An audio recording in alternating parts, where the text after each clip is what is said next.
Yurti Khalid MM terhadap visi misi yang disampaikan dan ditegaskan di hadapan ulama Aceh, maka kami para ulama Aceh, para ulama Ahlussunnah wal Jamaah di Aceh, serta seluruh relawan Aswaja Aceh berkomitmen untuk: satu, memenangkan calon gubernur dan wakil gubernur Aceh periode 2017-2022, yaitu Haji Mudzaffir Manaf Insinyur Tiga Khalid MM. Dua, mendukung semua program pembangunan Aceh yang relevan dengan semangat dan nilai-nilai Islam dalam bingkai Ahlussunnah wal Jamaah. Demikianlah komitmen ini kami sampaikan. Semoga Allah Subhanahu wa Ta'ala meridainya dan mengabulkannya. Doa dan harapan kita semua.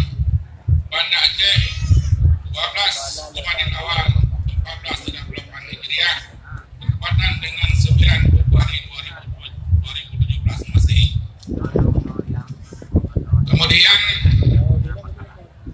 membaca padu-padu draw abu-abu yang menandatangani untuk komitmen tersebut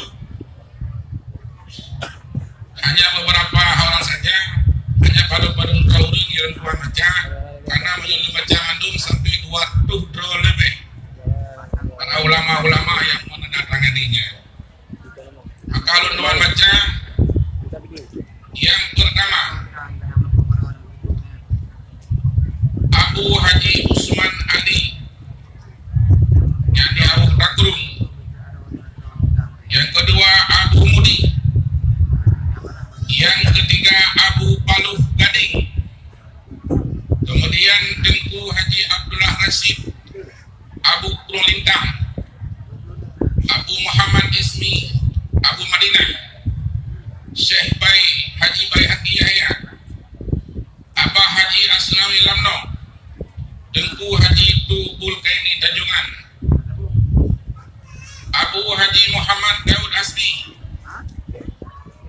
Abu Haji Ahmad Abu Ali Basyah Usman, kemudian Walid Marhaban Bakungan, Abu Sofyan Harungan, Abu Nurdin itu Nudi Lamno, Abu Ya Abdul Salam Langkejren, Tengku Haji Abu Bakar Ismail Lusmawai, Abun Cimpedak Pantalabu, Tengku Haji Muhammad Yunus, Tengku Abi Wahab Langkahan, Abu Isa Langkawi, Walid Muzakir Lapang, Abun Abdullah Sampeni, Abi Ja'far Luk Nibung, Abu Abdul Gedung. Ini yang dapat saya sampaikan.